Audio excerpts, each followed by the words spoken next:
Distinguished guests, ladies and gentlemen, Kapil forgot why he was dropped. I remember he hit 4 consecutive sixes and he was out the next ball. The BCCI felt that he was too big for his boots. Another gentleman opened the innings for India in a 60-over match and got 60 not out in 36 overs. 36 not out in 60 overs. The board felt that his shoes were too big for them. We're here to talk about Raj Singh. I've heard a lot of stuff spoken about match fixing. I think I'd like to talk a little bit about my dear friend and also about the BCCI. I'm not particularly critical of the BCCI because I've been a part of it, at least on the periphery. For Raj Singh, cricket was a larger-than-life effort. Actually, a lot of things Raj Singh had were larger than life, including his appetite. He had special other loves also. One was wildlife photography, and the other was nipping into casinos whenever he could. These passions were, to some extent or the other, well shared by the one lady in his life. Lataji, of course, didn't eat too well, but she kept an impeccable table. Raj Singh would have been missed, actually, now by the BCCI. He was a go-between between the shy members of the BCCI and some of the more stalwart or solid administrators in England and Australia. The other point really I want to talk about is Raj Singh, not only the way he loved his cricket, but most importantly how he helped others. He was a friend of many cricketers. He advised them, and many he helped financially. When, if you recall, Bobby Will, Kerry Packer arrived on the scene, going back a few years, there was a huge shake-up in world cricket administration. Actually, Kerry Packer wasn't particularly interested in shaking up the world. He was more interested in his Channel 9 and getting a level playing field.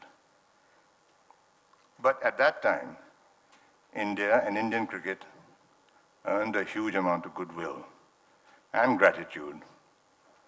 Not a single Indian cricketer went to Packer, while the English captain himself was surreptitiously recruiting for Kerry. Not only that, but India was host to a number of what I suppose would be called second-rate teams, but to full houses. A lot of money was made and it was shared between the countries, and cricket survived.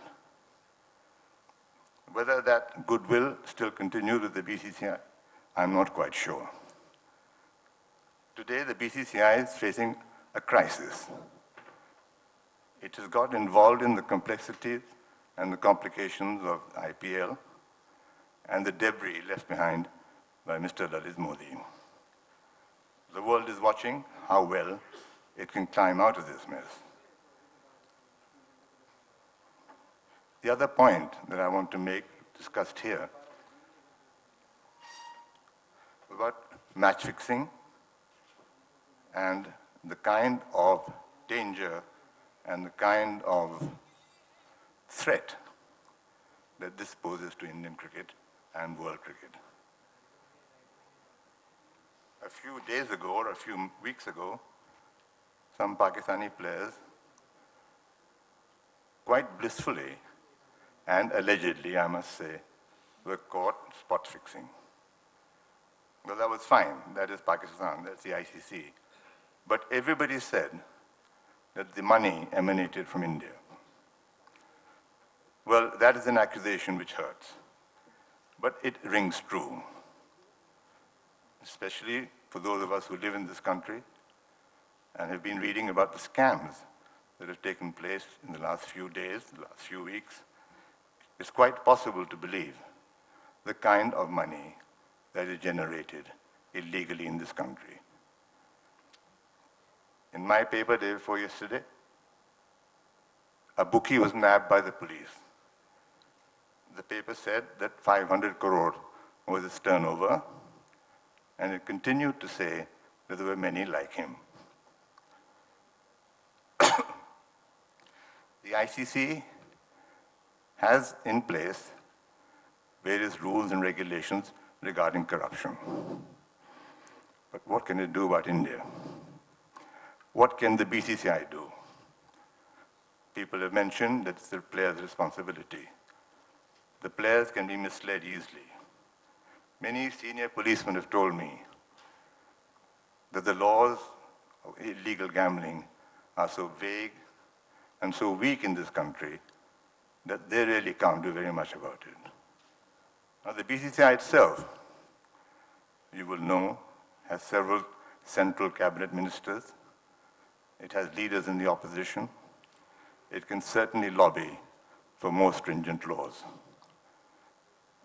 Lobbying continues in this country, as indeed it does everywhere in the world.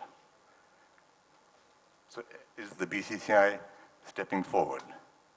The BCCI, which generates 70% of the income in world cricket and 80% of the viewership,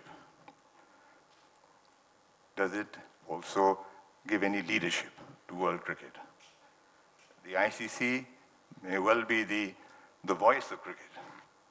BCCI is the invoice. We would like to see a more proactive, we would like to see a more eloquent and a more constructive BCCI in world matters. It is, of course, a democratically elected body, and we are fine with that. But it keeps the doors very closed, so that none of us actually know what is happening behind those doors. It obviously is going to miss Raj Singh, and so are we. Raj Singh, in many ways, could have served a purpose if he was fit, and obviously if he was alive. I don't want to keep this too long, but I just want to say that to Jaideep and to Nupur that you've done a wonderful thing here. That having gathered us all together in his memory, it has made it both a sad and a very happy occasion for us. Raj Singh played his cricket, looked at cricket as a beautiful game. Now he's no longer with us. I think it's up to his friends to continue to do much the same.